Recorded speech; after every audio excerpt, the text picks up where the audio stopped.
Good afternoon. Welcome back to another episode with myself. Today's episode is sponsored by Win-Win Water, winwinwater.co.uk. Check it out and use Brown20 if you want to get a 20% discount. Crispy, plastic free. Anyway, today I am incredibly excited to have my good friend David. I did an episode on David's podcast, but I wanted to, there's nothing quite like being in person.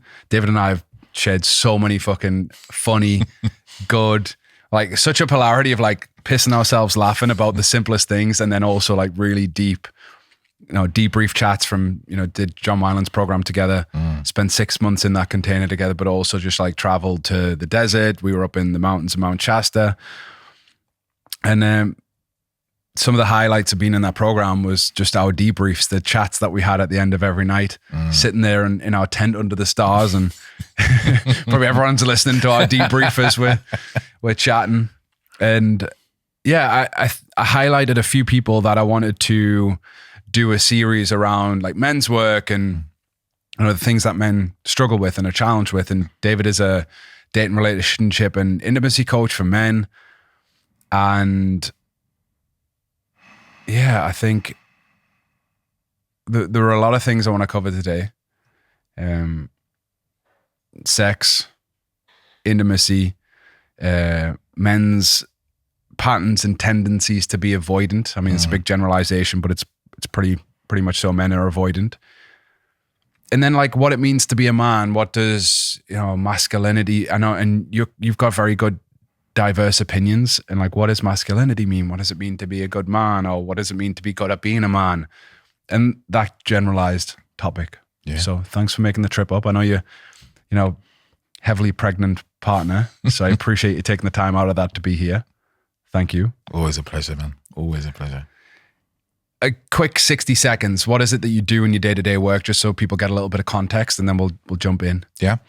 So I'd say that I help men who are struggling at some level in dating, relationships and intimacy in their lives, and they're not having the experience they want to have. Beautiful sex, deep intimacy, which, isn't just about sex, it's about the emotional side of things, the experiences they're having with their partners, but also men who are wanting more from life as well. They have an experience, and they know unconsciously or consciously they want to have a deeper experience of life, and I guide them in that. Love that. What would be some signs that a man would need the kind of work that you do? Some really typical things. You're in a relationship and you're constantly in disagreement and arguments, for instance, and you think you're right and they're wrong. Or you're feeling low when it comes to your confidence and expressing your emotions and feelings. Maybe you feel that every time you talk about how you feel, it always goes badly. Your partner always reacts badly. It's too much for you. Or you're dating and you are getting dates, but you're unable to really create the depth of connection or meet the sort of quality of woman that you really want. And when I say quality, it's a hard phrase to use, because obviously something like quality is really subjective for each man, but you're not meeting the sort of woman who has the traits and characteristics that you really desire to create the relationship you want. Yeah. And something I've been working with a lot recently and really enjoy working with is men who are in relationship and they're struggling to create the intimacy that they want, the intimacy they'd like. Maybe the relationship's completely sexless, or it's that they're feeling fear about certain aspects of intimacy, particularly physical and sexual intimacy. Yeah. And they feel like a block that they're not really sure what it is and why it's holding them back from actually deeply connecting with their partner. Yeah. And how would that manifest? Like, how would that, they maybe got like anxiety, performance anxiety, unsurety of whether they should engage with their partner sexually or not. Like, is it okay to touch her? Is it not? Is it? Yeah. Yeah. So what I'm seeing quite a few men is that their partners are like, I want it. And it's the part about leading it. That fear of making a mistake or getting it wrong, or maybe they don't trust their partner's yeses and nos, which I think is something I talk to a lot of men about with women. Yeah. Is like not feeling they can trust their partner's yes and no. So they're moving with this kind of unsureness. Or there's also what I'm seeing a lot with men is that they're like, they want to have sex, but they don't initiate. They're kind of just in this kind of passive role of like, I want to have sex, I want to have more sex, but when it comes to initiating, they will almost like distract themselves consciously or unconsciously, like, I might try now. Oh no, I'll just do it. We can have sex later. Yeah. You know, Yep, or they're not bringing the level of clear desire to their partners. There's a desire, but they're not kind of acting on that desire, leading with that desire and expressing that desire to their partner so their partner can feel that there's a desire there. Yeah, and feel relaxed with that desire as well, right? Yeah. And it's also like initiating can be creating moments or creating experiences or creating space for that to happen as well. Yeah. You know, leading a sexual moment might mean that you clear the schedule, create space and time, especially if you got children or whatever. It's really important to not just lead the sexual part of it, but the piece that leads up to the sexual part. Yeah. It's almost like the sexual moment needs nurturing long before it happens. Yes. You know, you bring it in with, it can be anything from, you know, the way that you look at your partner, the small things that you say to her in the morning, you know, the little pauses and hugs and kisses, those little things that happen continuously or you build up to. And if we're not baking those into our relationships as part of the relationship, intimacy is like a key part of relationship. It's very easy for a relationship to feel quite functional, like two people who are like coordinating and scheduling together, but they lack that actual closeness. And, you know, when I say intimacy, really what I mean is a deep closeness together. So then to bridge that gap of closeness to then have sex means that you actually need to take quite a few actions. And if you're out of practice, which happens to a lot of us, right? We get out of practice because maybe you've had children, maybe your partner's heavily pregnant, or maybe you've been stressed and busy. Then the moment comes to like lead that moment and you almost feel like you don't know what you're doing. Yeah. You don't know. You're like, I haven't done this for a while. And then some nerves come in, some fear comes in, some worries about your partner's going to judge you for doing the wrong thing, or you start to judge yourself for not doing the right thing.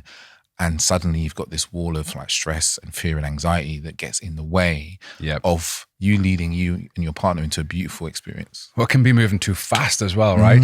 Like the speed at which you go from 0 to initiating. A lot of it's like, I think there's two patterns, right? There's like the men who, and I'm guilty of this, man. Like I know this is, I only know this because I know it well, right? You know, it's not like I'm sitting here as like I'm on a pedestal talking down. It's like I live this and have to practice consistently. And we all get out of practice, you know, as practice as we can be. It's like either not doing the things to create the experience where sex can happen or create the space for sex to happen, or it's like 0 to like full touch. Yeah. And John spoke about that, right? He's like the way in which you initiate an intimate moment, or the way in which you lean into that moment, is important. He's like, a lot of men, they go 0 to 100 really quick, or too tentative, too slow. Don't trust themselves to lead the moment. Yeah, they don't like feel there's almost a disconnection, and this is a big part of what I do, and you know the work that we've done through John as well is like feeling the moment, and that includes like feeling yourself. Like, what's the feelings and emotions I'm feeling? Like, I'm feeling really lusty. I'm feeling really lusty right now. Okay. But consciously knowing you're feeling lusty, because what a lot of us men do is that we're feeling lust and we don't realize we're feeling lust. We're just like, I'm feeling horny. Or we don't even really know. We just like, we start touching our woman. Graspy. And we start touching our woman in a way that's like, I'm trying to get sex, but I'm not really willing to like own my desire and put it into words maybe, or run it through the heart or run it through a sensuality in that moment. We just get grabby and the woman's like, woof, wait a minute. I was just like finishing up my dinner. Yeah. And she's like a bit in shock. And we're not feeling the moment. We're not feeling the moment that, wait, she's finishing up dinner. Like, I can be a bit softer and gentler with this. Maybe I can take all the plates off the table and she can relax and not have to fuck around with the dishwasher. And I can sort out the dishwasher and then come back and be like, everything's clear. And I could bring, I don't know, man, a lovely dessert, right? You got some lovely dessert and you bring 1 bowl, 2 spoons and you feed her with the dessert. Yeah. And now you've already started to enter into this moment. Polarize the moment. Yeah. It feels gentle. It feels sensual. It feels sexy. And then to start building upon that. But the key is, you know, feeling yourself, feeling your partner, feeling the moment. And like you said, trusting it, trusting what you're feeling, trusting that you are holding your awareness, the moment of what's happening right now, and that you can trust your partner to also say yes and no. Because this is something I've seen a lot with men. It's like, can I trust not just my woman, can I trust women to say yes and no and actually mean it? Yeah. Yeah, because a lot of women blow past the boundaries, you know. They say yes when they mean no, and they say no when they mean yes. Yeah. And that's the cryptic puzzle for men to really, develop their own awareness. Like, does that feel like a solid yes? Does that feel like a solid no? Yeah. And a lot of guys are, they're good, decent guys, and they want to love women, and they've heard rightly all of the boundary crossing has occurred that men have put onto women, and the boundary crossing that women have allowed to occur in their space. So they almost feel quite distrustful of women, that not from a point of view of like, oh my God, she's trying to get me, she's trying to catch me out. It's not so much that. It's that, can I trust that when she says yes, she actually means yes, or she's just saying yes because she thinks I'm a yes and that's what I want and she doesn't want to disappoint me. And this is, I see this in men in relationship, not just, with women they've just met and so forth. I did a workshop with my partner, Orsa, a couple of months back. And I said this to the group. It was like half men, half women. I said, ladies, you've got to realize this. If I can't trust your yes, I can't trust you. Yeah. And I'm now putting myself in a dangerous position to be sexual with you. Yeah. Because I want to be a responsible man, and I can't feel safe if I can't trust you to say yes and no when you mean it. Cleanly, yeah.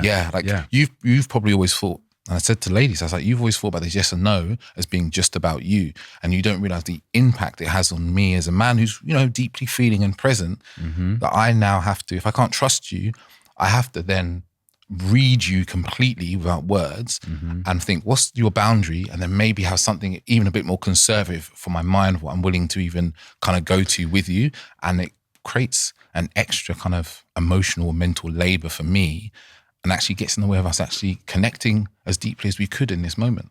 Yeah, and that's where like men get lost in their head in that moment, right? And it's like second guessing, judging. Like, I do think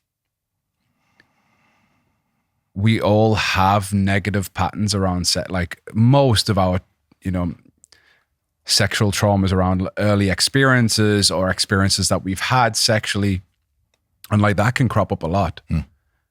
Women who want to please men, and they don't check in with themselves. Men that don't want to overcross a boundary of a woman, so they don't lead a moment. And there's this dynamic constantly playing on, and I think that's the work to really get to know yourself so intimately that you're clean in your communication and that you feel comfortable to have the leadership to check in with your partner. Yeah. It's like when you know yourself so truly and intimately, and you know what you're feeling internally, you know what your experiences is, you can own your desire. Then from that place, you can then communicate to your partner. Yes. But if you don't have that internal check, and a lot of men don't, a lot of men don't have any kind of reference of their body, so maybe it hasn't felt safe for them before, or the uncomfortable emotions or feelings they've just shoved down, stuffed down. It's really hard to know where the other person's at. Yeah, because you can get so wrapped up in, if you are feeling a lot and you're overwhelmed by it, then you are almost just really locked in your own feelings and sensations. But if you've been numbing and you're just going on kind of like following the rule book or following the pattern, then you're disconnected from you, whether that's what you want. And the likelihood of being really connected to the person you're with is also low, because you're not feeling. So you're just following through this step by step of what you think you should be doing. Yeah. And I think that's where we as men have created a huge amount of sexual trauma in the world. Yeah. Is not being able to feel and not being able to feel another and be like connected in that way of like, oh, actually, is she really feeling this in this moment? And just the tiniest check-ins, we think of consent, the tiniest of things is like, how would you like me to kiss you? Like, your lips look beautiful. I'd love to kiss you right now. That's just these simple things that sound scary. Draw me in. They're scary to say, right? Because you're like, oh, I'm putting myself out there verbally. But it's like when we say it in that way, we give someone the opportunity to be really clear with like, they could playfully say no. Yeah. Like, I know my lips look great, but like, you're going to have to wait a little bit. Yeah, exactly. And it's trusting that too. It's like the no that is a no right now, but in 20 minutes time could be a yes. Yeah. And the man not collapsing in that moment, right? It's like, can you stay open even when you're presented with a challenge? The feminine's going to do that, like constantly. Like you you make a move or you initiate something, they're likely going to throw some level of test towards you. And can you stay open, or you're going to collapse? And then if you collapse, and they're like, oh, okay, cool, I know where he's at. Yeah. And that's the fucking thing of being a man, right? It's like, it's one of the hardest things is to read, you know, the feminine in that way. And then accept it, you know? Yeah. Because like, it's that, you know, people talk about rejection a lot, and I don't think that much rejection really happens. But it's like if your partner or the woman you're talking to, whatever, says no to your advance, like they've just said yes to themselves. Like you can celebrate that in that moment of being like, thank you. You know? Yeah. I remember once being in a bar, and this has been years ago, and I asked the girl, like, I've asked for a number, and she said no, and I said thank you. And she looked at me like, what? I said, thank you. I said, thank you for like, you know, just saying no instead of give me a fake number and so forth. And we continued to talk. I didn't break connection in that moment because that's also something I stayed open. I was like, yeah, cool. She's okay. I've asked for something and I'm happy with yes and no. I'm okay with both, right? And this is the thing where, you know, when we're with our partner, with a woman, it's like, are you okay with both yes and no? Yes. Right? Can you be okay with both of them? Because when you can be okay with both of them, you will occur as a much safer and more trustable human being, a man to her. Because if she says no, you're also going to just stay and you can be in connection and stay open. It's like, she can say yes or no to you and she can be with you. And she can trust you. Yeah, because if she can only say yes to you and if she says no, she's going to be in fear of her life. She can't really trust being around you. And if she says no and then you had a you know, a hissy fit or a patty or you close or you collapse, like, yeah, it's important work, man. I think that's what, you know, the work we did with John as well. It's like, can you be a yes to whatever she brings? Yeah. You know, can you be a yes? Can you hold that? And I think that's really it. It's like, be a yes to whatever she brings and know when that is too much. Yes. You know your own boundary within being a yes, be a stand for their expression and know where your limits are. Yeah, exactly. Limits. Because if, you know, the no you get is like a barrage of abuse. Yeah. Then there's maybe, you know, especially if you're in relationship, and I see this with men in relationship where, you know, maybe, especially sexually, where maybe they don't want to have sex and men doesn't want to have sex, or he has some performance issues that arise and the partner gets triggered by it and it becomes a barrage of abuse, right? Oh, yeah. And in that moment, he then takes it on as like, oh, that means there's something wrong with me. But actually, in that moment, it's to go, okay, cool. Hey, actually, like, that's not cool. Yeah. Or maybe not in that very moment to say it, in a later moment to be like, hey, like, for you to abuse me about like me not wanting to have sex, like, you know, have a conversation and be like, hey, how would you feel if you said no to me and the next thing I did was kind of abuse you verbally and question your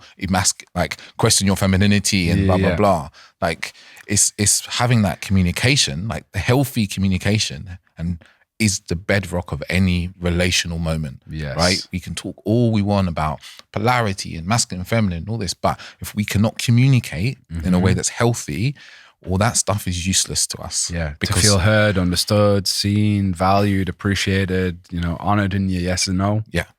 I think it's an important point because I think we are like directing towards like the man knowing but like, when do you know when it's a no for you? You know, as a man, we're just expected to perform, right? Yeah. It's like in any given moment. And I think, you know, through my sexual kind of life, and I don't really talk about it much, but I was more on the anxious side for sure. And I would avoid moments because of it. And then I would also go beyond, I would say yes when I meant no, you know? And I think it's really important as men to check in with ourselves and know that like, if it is a no, it doesn't make you any less of a man, right? Yeah. Like, I think that's the thing. It's like, as men, all we want is sex, and we want sex every given moment and opportunity. And if we say no to it, then we're less of a man. So we have to say yes when sex is presented.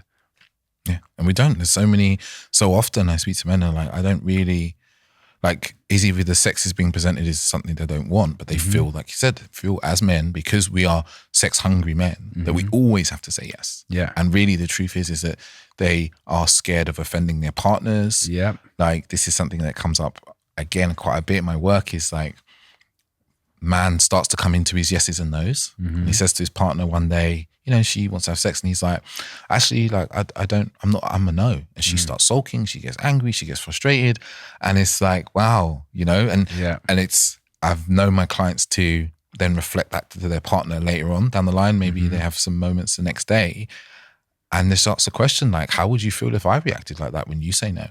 And the partner is the female partner is left with like this real soul searching, because they're like, wow, I'm asking you to do something for me, which is hold my no and stay open. Yeah. But I've never done that for you. Yeah. It's important, man. I mean, as much as we talked earlier in this podcast about the men creating the scene for the women, or like the whatever relational dynamic you have, right? I think what people don't realize, or what society realizes, is that like call it the men's feminine, or like the part of the man that wants to be, nurtured, cared for, looked after, create safety for them. We have those needs too. We have boxes that we need ticked to feel sexually and to feel alive and turned on, and all of these things we have too. It's not just like, right, now's the time, like, let's go. Yeah. Men have emotional needs. Men need to feel emotionally safe as well, right? Man. Yeah. Like, we don't realize that a lot of the time because we have never experienced that. We don't really grow up in environments as men where we are emotionally safe, right? If you think about it as men, and the men listening, it's like, have you really thought about your emotional safety? Do you feel safe emotionally with your guy friends that you hang out with, that you could express like what's deeply going on in your life, and be met with like curiosity and understanding and seeking to support, not fixing or belittling or banter? And then men in relationships, how often do you feel that if you bring your relationship fears or your sexual fears to your partner, that somehow they become projected, of that she takes those on personally and comes back to you as like, and that you have to deal with that reaction, because that's not emotional safety. Yeah. And men need emotional safety too. And, in the work that I do with men who are particularly avoidant, is like, I would go as far to say is those men need the utmost emotional safety, because their imprint is that their emotions aren't safe to express. Yes. So they've been wandering around the world feeling like their emotions aren't safe to express. They see all the evidence of the truth of that. So when they're in a relationship, they actually need a partner who's going to really offer them emotional safety and support, and just holding of whatever emotion, even if it's anger, frustration, sadness, fear, and just be like, thank you for sharing that. Yeah. Like, oh, it wasn't easy for me to hear that, but actually I'm really grateful that you are sharing how you feel. And that's what helps them open up more. But we don't live in a world that's really emotionally safe for men. Like we're told as men, and we're taught, in the work that we've done, the work that many men do, is like create emotional safety for women. But I'm always saying, when I work with couples and I work with women sometimes as well, it's like, how safe are you? How emotionally safe a space can you create for men? Not for women that but for the men in your life to come to you and go, hey, I'm unhappy about this aspect of relationship. I love to talk to this. And you go, wow, okay, yeah, let me hear it. And not like see that as he's going to leave me, or, Exactly. that's the thing, because then it triggers all the wounding of like a man, like especially if there's a fractured relationship with the masculine in general, then the second you hear something like that, it's like, oh shit, he's going to abandon or leave me or reject me or blah, blah, blah, whatever the story would be. It's a beautiful segue this into men's work. So I was like, where are we going to weave in like men's work? And I think this is why men need men. Yeah. Right. And man, like one of the gifts of my life, we had a little dinner last night, me, you, Matt, Gunn, who was on the episode, Martin Bowen, who's been on before, we're all tight, and just having some dinner. We had a fire pit, and just the depth of conversation, like knowing that you can share anything and anything can be presented to the group. It's like one of the greatest gifts of my life over the last 3 years is the men that I've acquired. And we've grown up in team sports, briefly talked about this at breakfast, but feeling on the fringe, never feeling part of the team, always having anxiety around that, and like how people would receive me, how people would notice me, or what people thought of me, or, I'd always feel like I let the team down, or like, oh, all of these things that we have within a circle of men where nobody's really truly showing up with their authenticity or their vulnerability or their truth, and finding a group of men that you can be with, that you share something, they'll just listen. They'll validate it. I can see why you would feel that way. I can understand why that would be that, or, you know, or asking for their feedback and actually being able to trust that they're going to give you true feedback. Yeah. And not like sugarcoat it, or, you know, bypass it, or, you know, throw it aside because they feel uncomfortable dealing with it. Like, everything will be fine. Don't worry, bro. You got this. You got, like, because they don't want to deal with it. I think that's the gift of men's work. Yeah. Truthfully. You know, and I think people come into men's work for different reasons. I know you had different reasons to me. And yeah, like, what do you think? Men's work, like, why is it so important? Or groups of men even, you know? Yeah. Men's work's like a buzzword, but like being in a group of men that has a certain depth, why is that important? I think it allows us to, first of all, it allows us to remove any performance we create and do for the feminine, for women, right? You remove that performance element straight away, because, you know, often when there's women around, men step into this, like, you know, my default would be like stepping into like my seducer archetype of being smooth and funny and cool and, you know, all those things. It's like we removed that. That's gone now. And now we can be as men together. And when you have a certain level of depth of man, you then remove the performance for other men, right? I don't need to perform and be like, oh, look, I'm making loads of money or I'm getting loads of women. We remove that because we know that's also superficial and unnecessary. And it allows men to go to an emotional depth with themselves and with other men and have that reflected back at them they don't normally get in their normal lives, right? So that can be, you know, I feel really blessed that I've got a few friends who we used to go for dinner every month all through our late 20s, and we'd just bring what was going on for us, you know. Men got married during this period, had children, went through breakups, divorces, moving house, moving country, and we would just bring what was there. And sometimes a man might talk for 50% of the night, you know, for 4 hours of dinner. He'd be like, this is what's going on for me. Like, I'm having these troubles with my wife, and people would listen and they'd be like, oh man, I feel you. I get it. Okay. Like, how's that impacting you? How are you feeling about that? People cried. People's fathers died during this period, and men got support. And there was just 4 or 5 of us that would meet every month and talk about what was there.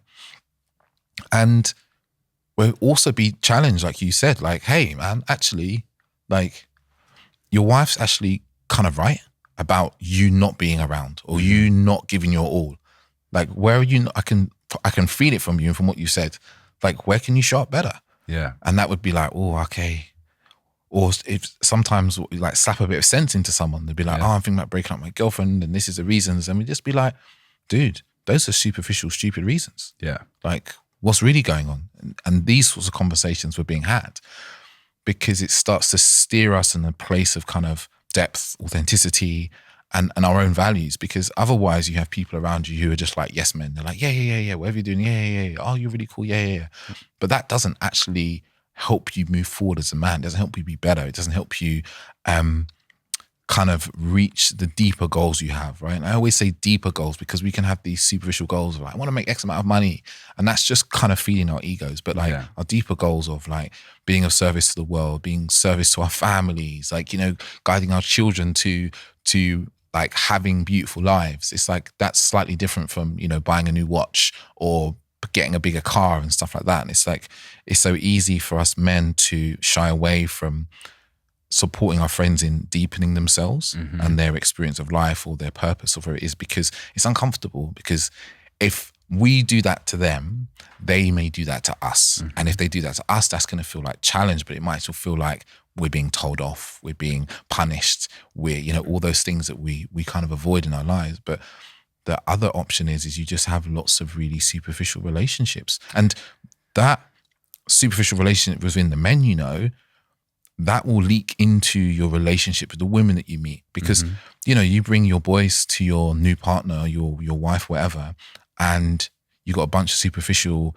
immature guys. She's going to meet these guys, especially early relationships. And I've heard this so often from women is, I met this guy, I thought he was really cool, I thought he was really nice. Then I met his friends. Yeah. I met his friends and they were like a bunch of children. Yeah. And after that, done. I didn't want to hang out with him. You know, and you think, whoa, that's impactful, right? Huge. Because, you know, she's meeting you and she's feeling like, who is this man? Who is he going to be to support me in life and move through this beautiful journey together. And these are the men that hold counsel for him. Yep. Yeah. Yep. So the level of maturity that they bring will directly impact her life. Our relationship. Yeah. Yeah. So she's thinking, okay, do I want to go down this path with this man? Huge, So yeah. it's something that, I think I've always been reasonably lucky of having men who, especially I'd say in the last kind of 10 years, and then moving into men's work, of having men who I look up to as well. Being around men, you go, wow, man, he's doing fucking well, man, in his life, not just like financially or business-wise, but actually I can see his growth occurring in front of my eyes. Yeah. And that's inspiring, I mean, when I was learning Tantra, they use the word inspire is to do with like, to do with breath, like bringing breath and energy into. So someone who inspires you is like they breathe life into you. So it's like, as men, it's like, how many people around you do you know that inspire you? And they can inspire you in many ways, right? Yeah. Like, I got friends of mine who, including yourself, like I look at how they're fathers and that fucking inspires me, Or I've got men in my life who, through their business, they inspire me, or just their emotional capacity inspires me. Yeah. So it's like people can inspire you in different ways. So it's like, how can you create a life as a man that you're around men that inspire you? And it doesn't have to be like money. It doesn't have to be like all the flashy shit that people care about. Like sometimes it's like just someone's compassion is inspiring, or someone's level of contentment in their life, how they just are grateful for the water that they drink, or the sofa that they sit on, or the air that they breathe. That can inspire you into deeper levels of gratitude and contentment in yourself. Yeah, that's beautiful. I think the word content is it's a word that I struggled with for a long time, because it's like, it felt like settling to me, like, oh, I'm content, I'm settling. But as I've matured and as I've deepened in a lot of the work that I've done, I'm like, okay, to be content is actually the goal. Because to be content is to be happy with where you're at. And anytime that you're happy with where you're at, whether that's, happy is probably the wrong word, to find appreciation and gratitude in moments, good, bad, and ugly, is the real goal. Yeah. Because there's gifts in all areas of life. The darkest moments of my life in recent years have shaped me to become a better man. And I wouldn't even be sat here having this conversation if it wasn't for the challenges that I had in relationship. And the gift, like, I would go through that 1,000 times over to be the man that I am today, and then to have the lessons that I have to then make me a better father, to then, I'm raising a young man. I'm raising a young man.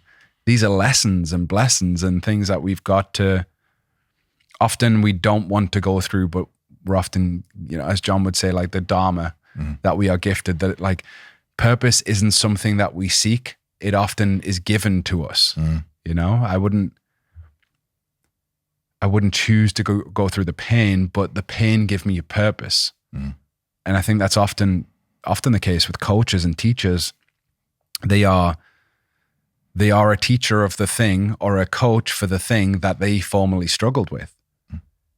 And often that's where purpose is, for a lot of men.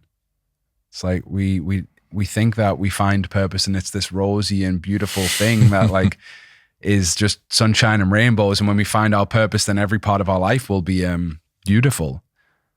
Sometimes we're gifted a purpose that is like, it's dark and it's challenging and it's hard and it sucks. And no, none of this work that we're talking about is easy. No.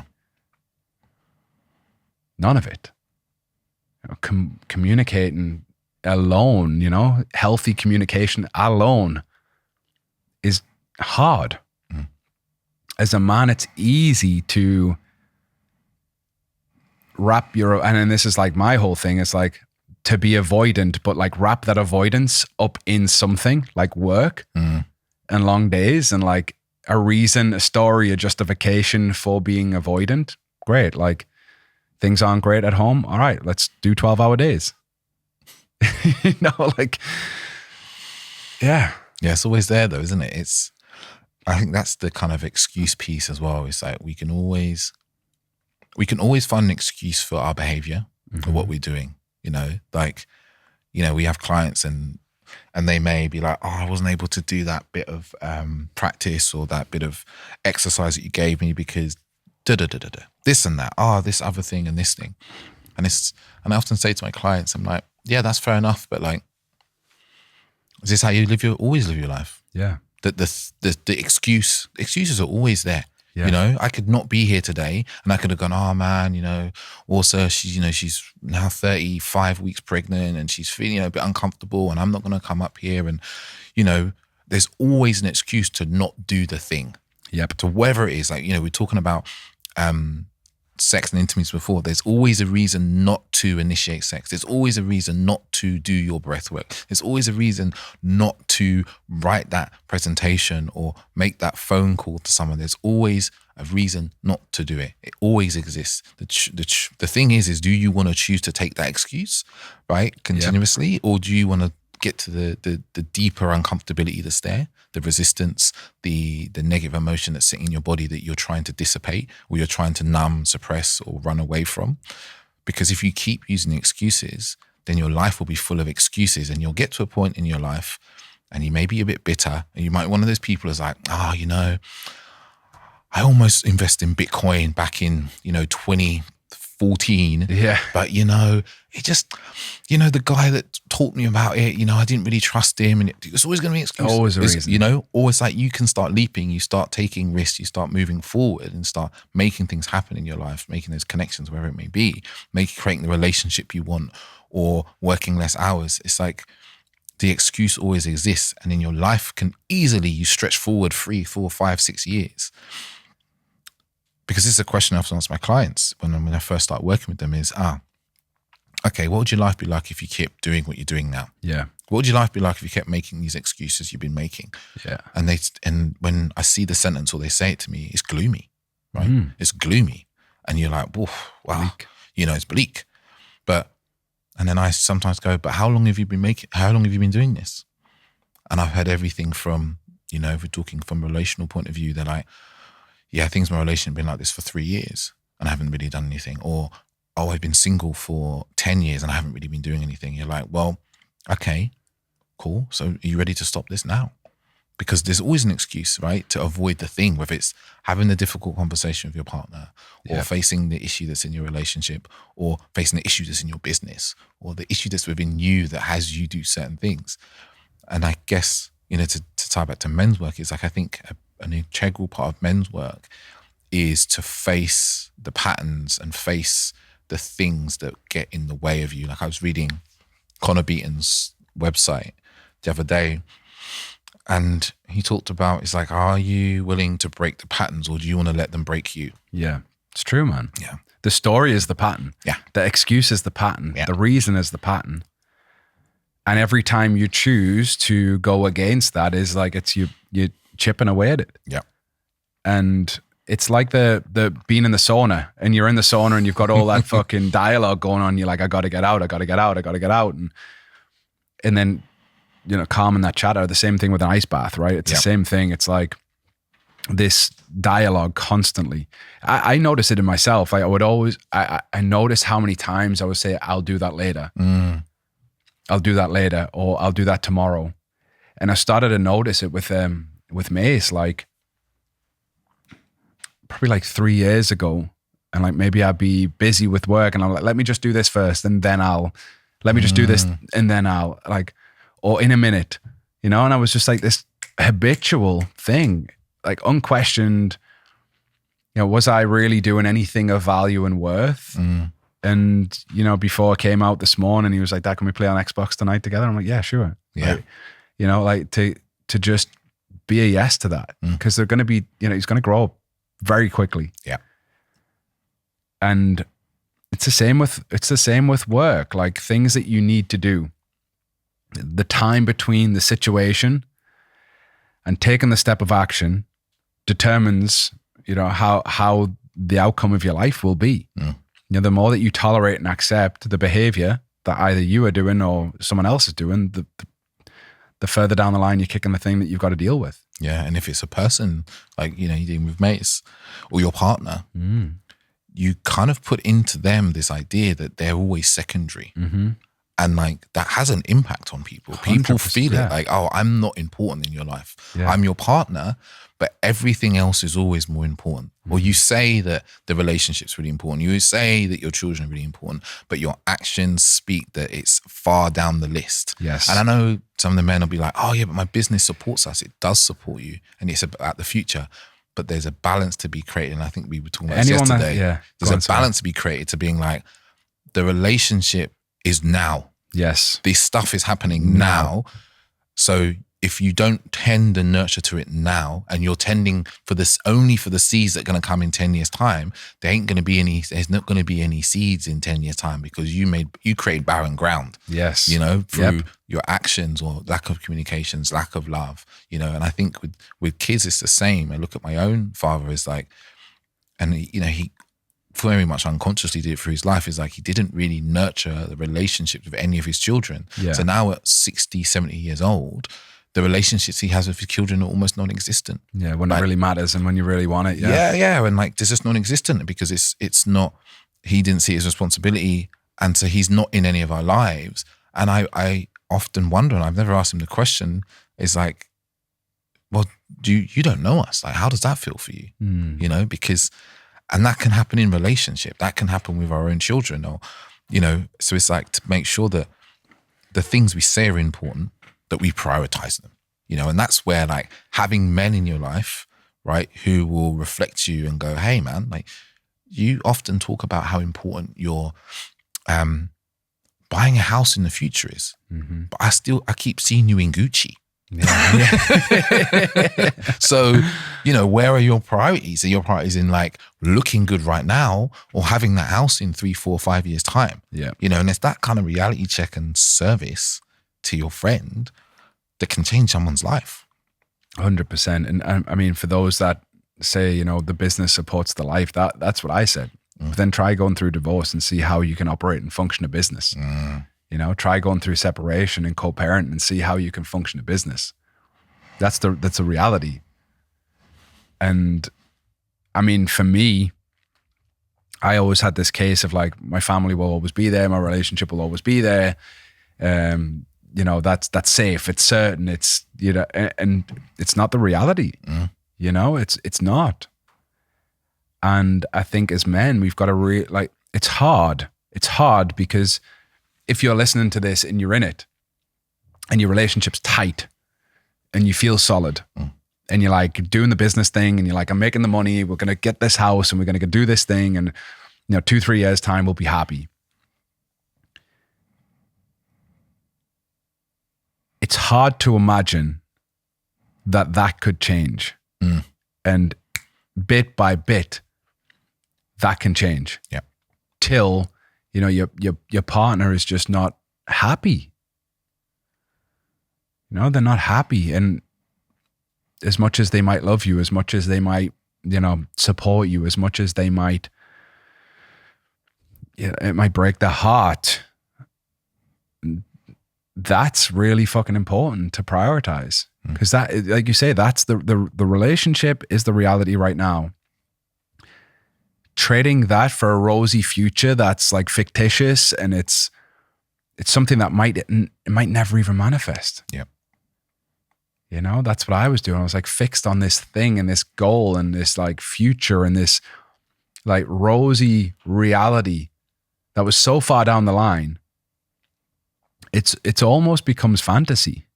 You live in this fantasy life and like you sacrificing now for a fantasy future that might never, ever, ever crop up. Like who thought COVID would come? Exactly. How many people prepared for that? Like they're preparing for this rosy fantasy future and they're trading the now for a future that didn't ever come. Businesses were lost, families were broken, so many things happened in that period of time that shifted the direction of life. Yeah. Yeah. And it's, as you said, there's also the reverse, right? In that what you were saying is like something can be good now and over time without nurturing it can get worse and Yes. become bad. And there's also the reverse, that something can be bad now. Yes. And through constant and consistent action, right? Small actions taken, something can become great in the future. You know, like for the reverse of our listeners, it's like if you're in a relationship and your relationship feels really difficult and really hard and you're just like, this is how it's going to be forever, or your dating life is just not taking off, you're not meeting the sort of women you want, or, you know, but through consistent and small action, things can rapidly change, because it's very easy for us to get like anchored in this very negative mindset of like, oh my God, everything's terrible, life is terrible, it's never gonna get any better.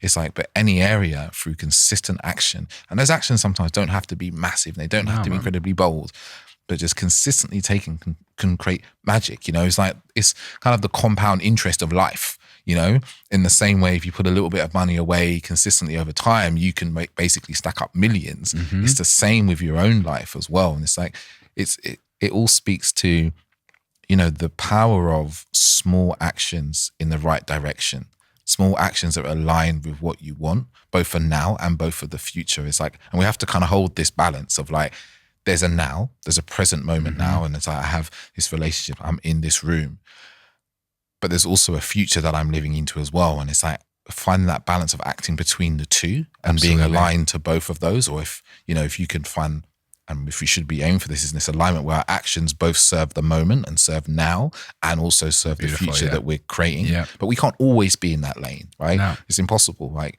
but we can attempt to, if we have clear values and goals and directions and visions, to be in that as much as possible. But it's like, we have so much power to create change in our life, create transformation in our life.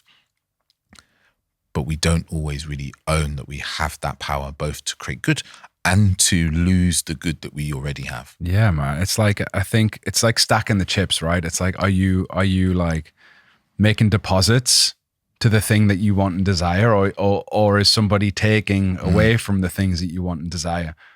And doing that every day, I think men get very one-dimensional. Yeah.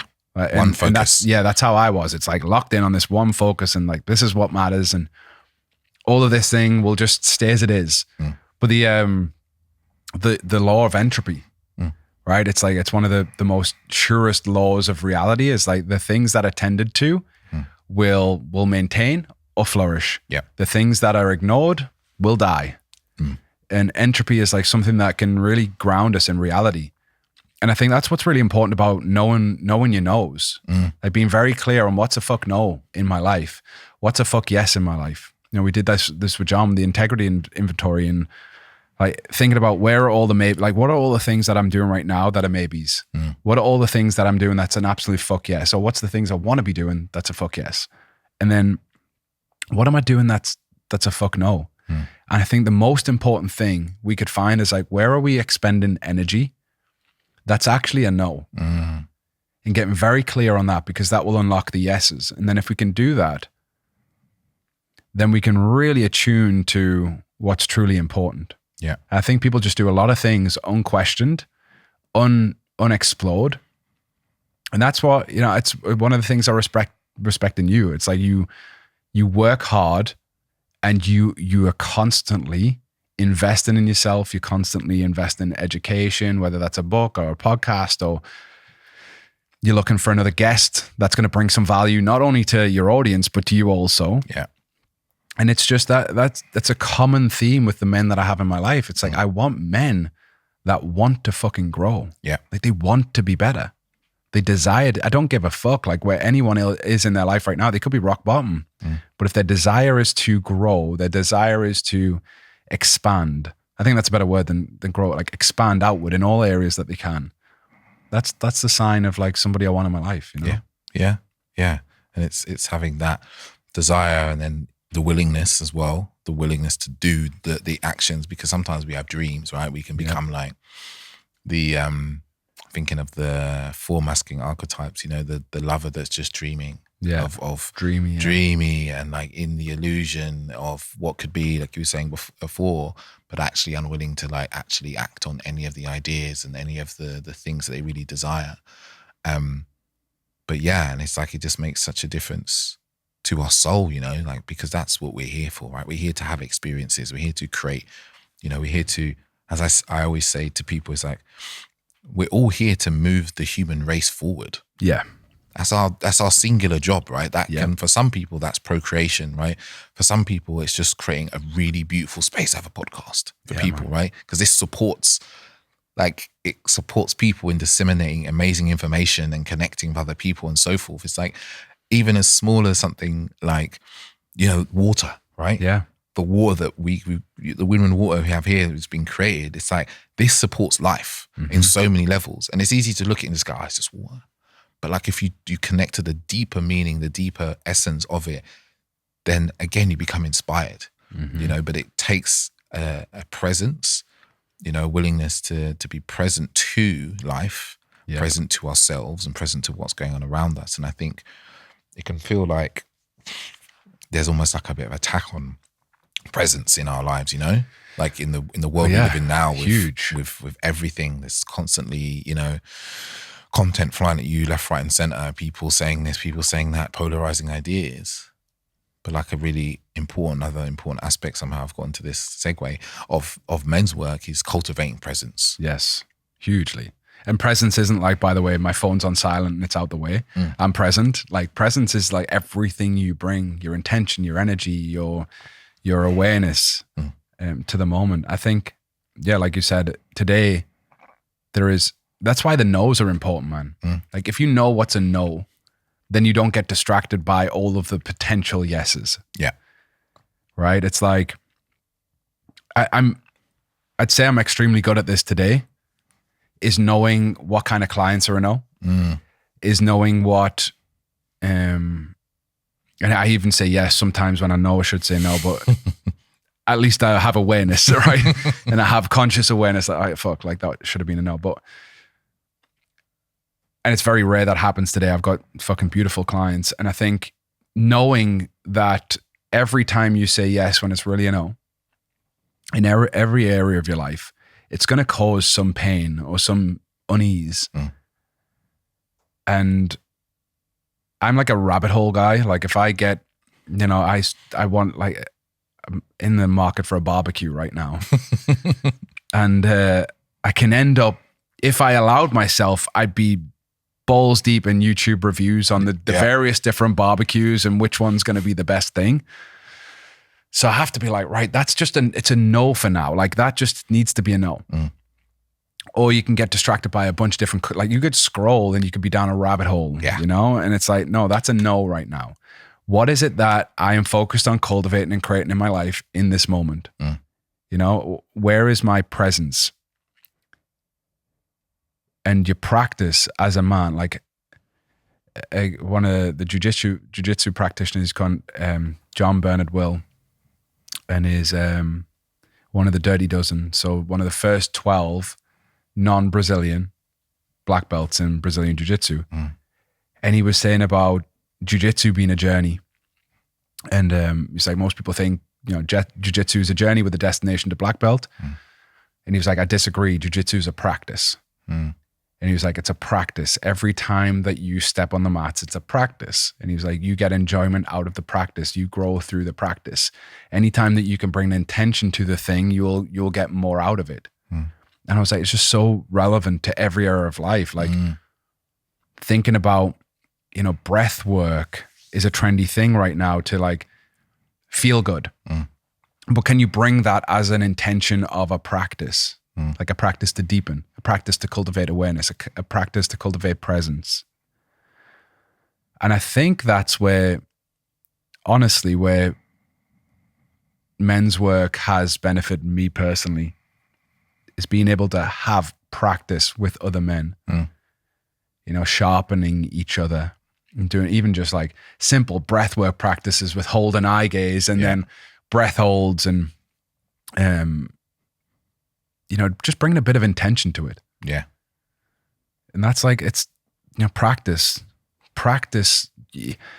take a risk, have a conversation that feels uncomfortable. It's practice, man. Like, it's not a binary thing. You didn't fuck up. You didn't get it wrong. I think it's like the good boy syndrome. Like, oh no, I got it. I'm a bad boy, naughty boy, got it wrong. That's for me something, but can you start to treat life as a practice? Yeah. Can you And I love the practice because it means that you remember that you've always got another go, right? It's never life isn't you're working up to like one cup final, right? It's often we treat things in that way, or we take that rejection of like, oh yeah, I went to jiu-jitsu and man, I had a terrible session, like I failed. Yeah. And then that's I failed, I'm a failure, and that's it. Line drawn, I can't go back to that. And forget that actually, you know, all the best people in the world or whatever you're doing had their asses handed to them at some point, at some level, right? Like all the people you look at who have got thriving businesses, have a string of failed businesses and failed business ideas behind them. And it's remembering that it's like, there's a practice in this, and there's a kind of like an iteration of improvement, of observing, of being aware of like, I had a conversation with my partner and that was really hard and it didn't go very well. Why didn't that go very well?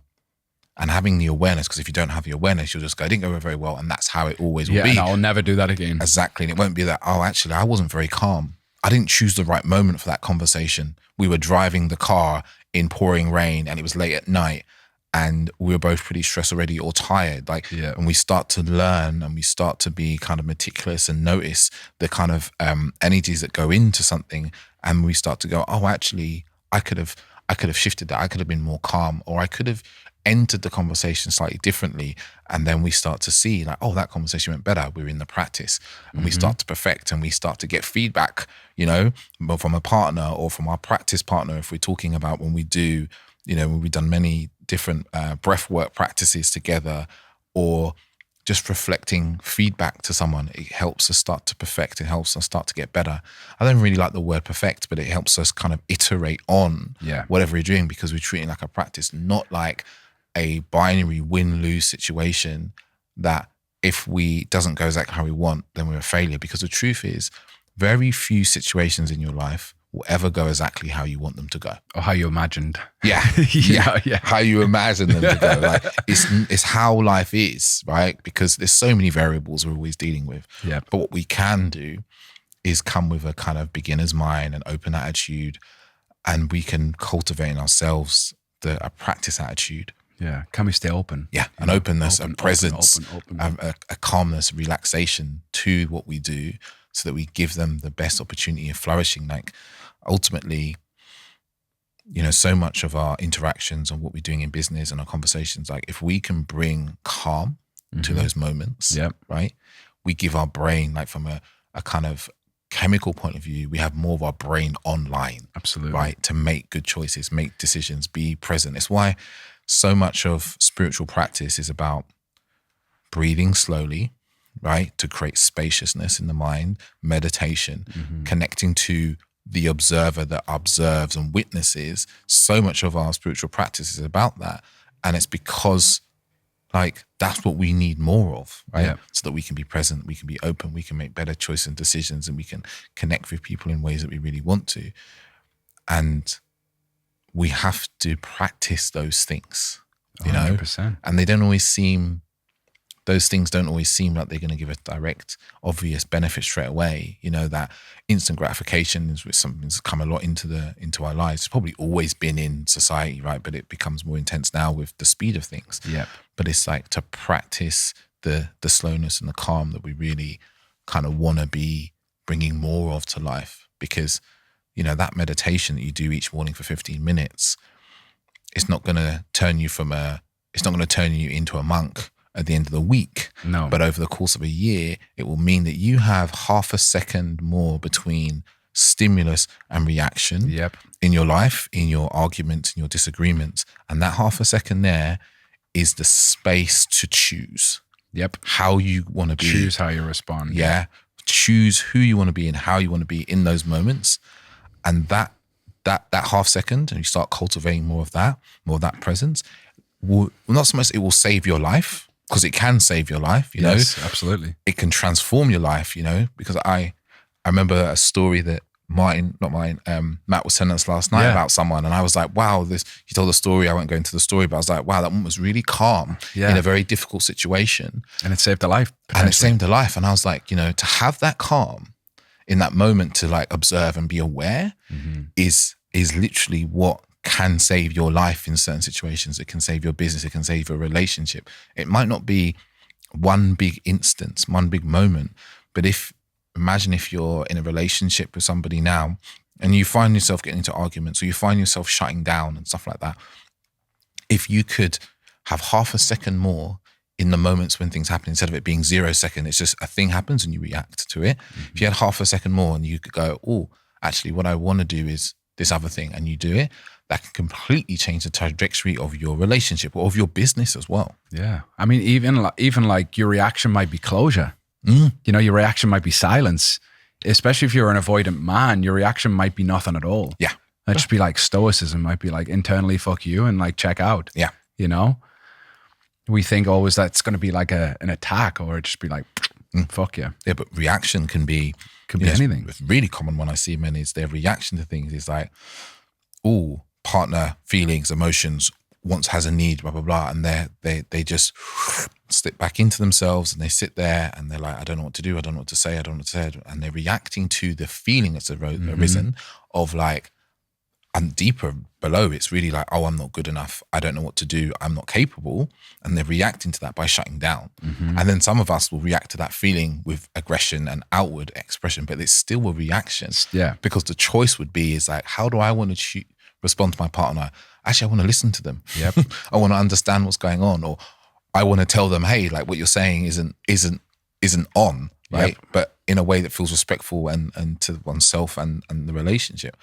So how we react, those half a seconds that we can cultivate in our lives, like literally changes our lives. Everything, it changes how we respond. That's the work I've been doing with John in the recent weeks. And I think when we go to Shasta is going to be a big thing. It's like, how do you give the thing that you want and desire as a gift to your partner in the way that they will receive it in a moment of triggered state? Yeah.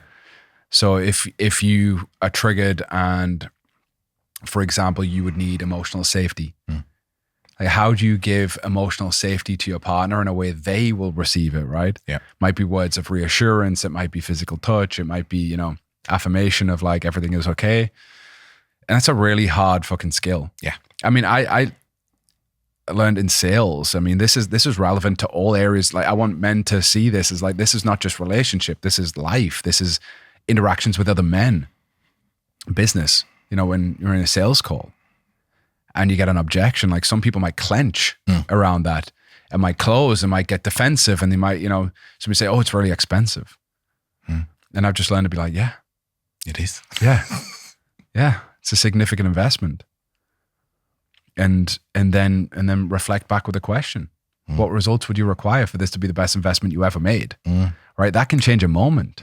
Like you can take something that might, like if my reaction is like, oh, well, I don't think it's expensive. I think it's really good value, blah, blah, blah, blah, blah, blah, blah, blah. And like all the things that I might come back with, it closes a moment. Yeah.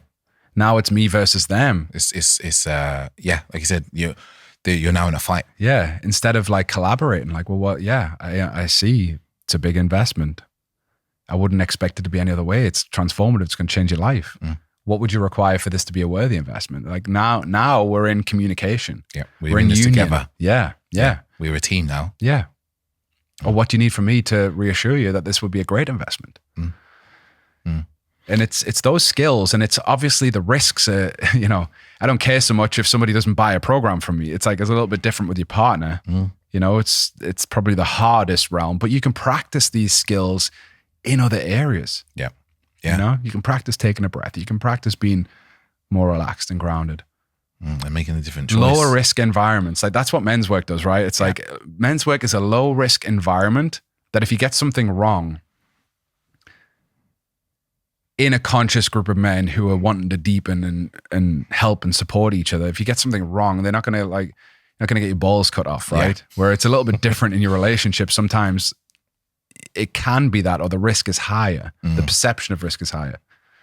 It's like a tightrope, right? Same skill, 1 foot off the floor. Yeah. Not as scary. 100 feet off the floor, way more scary. Yeah. Same skill set, just different perception of risk. Yeah. Yeah. It's funny. You talk about like the moment, because like I was a few days ago, I like had a long day and and also said to me, she was like, we've just moved, and she was like, there's these books in the front room. And she was like, I want to move these books because I want one room in the house to look nice. Can you put the books in your office?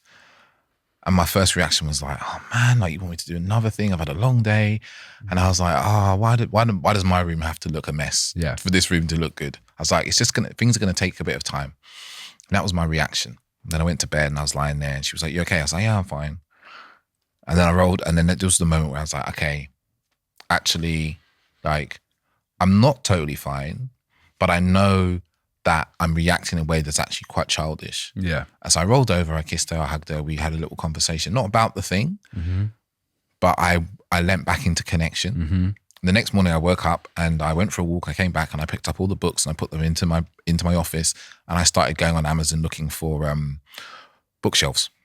Right. Now, when I woke up in the morning, I could have held on to the emotion and feeling I was feeling before, which is like, this isn't fair. Yeah. Why do I have to do this mess? Like, that's not fair. And I could have carried that energy on, and an older version of me would have held on to that and created something bigger and then snapped later on and created an argument. But now I was just like, actually, what do I want something different than what she wants? Actually, can I make this an opportunity? Yeah. Yeah. Actually, yeah, I can.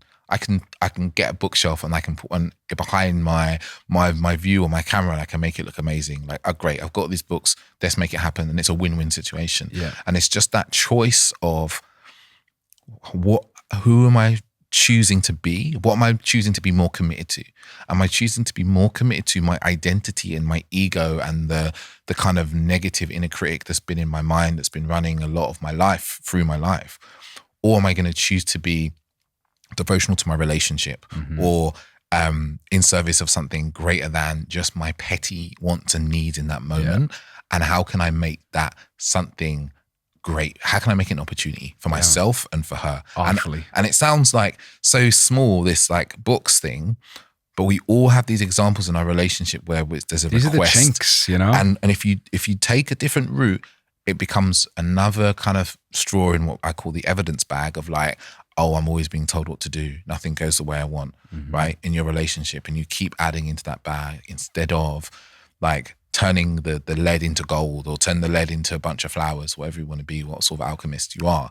But it's like, there's always these opportunities. And it's like, are we more committed to like just being it's like justice, right? It's like, this is injustice. This is unfair. This is not right. Yeah. You know? Yeah. Do we want to just keep being these wounded children, or do we want to keep being these like moody adolescents, for instance? Is like, who am I going to choose to be? And then when I keep making that choice of being something higher and connecting to a better part of myself, or a self that I want to like bring more of onto the world, then that becomes more of a neural pathway that becomes grooved and becomes more normal. And for me, that's been a real work to like that reaction time of staying in resentment, staying in frustration versus reconnecting to love in my relationship has been absolutely transformational.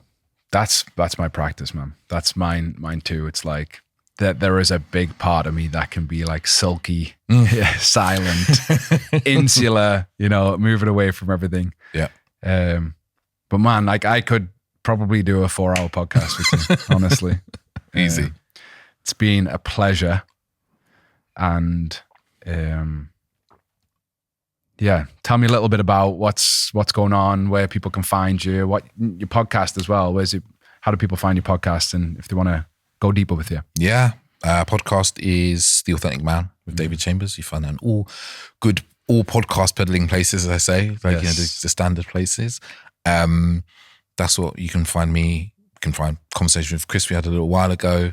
That's, you know, I think I'm version on 300 episodes on there, almost like big and small. There's some really short ones, 10 minutes or so, and some that are like almost 2 hours. In terms of what's going on with me, I'm going on paternity leave very soon. But I'm opening up spaces for one-to-one work for me, and I'm really designing a program for men who would kind of look at themselves and say they're avoidant when it comes to relationships, because I feel that, and this goes back to a coach I had years ago, a guy called William Whitecloud.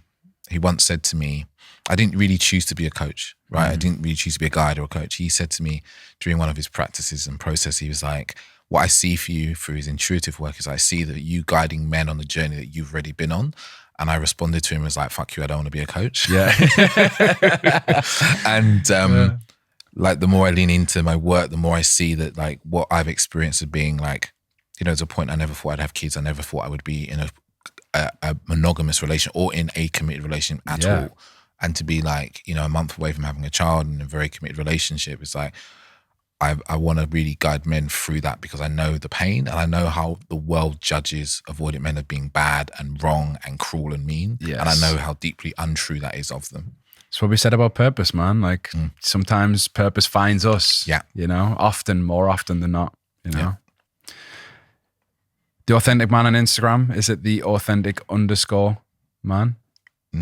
I was just search David Chambers and it that's comes how I up find usually. you. Yeah, man. That's how I find The you. Authentic Man _ There we go. Instagram, and then my website is theauthenticman.net. So, Nice. Thank you so much. David travelled up. Always a pleasure, brother, to spend time with you. Always, Man. It's worth it just to spend an evening with you, man. Yeah, man. You and your family. It was wonderful. Fun, man. We laugh. I laugh a lot when I'm around you, bro. Honestly, I laugh a lot. Oh, man. we laugh a lot. Thank you so much for that. Thank you, man. Appreciate it. Catch you soon.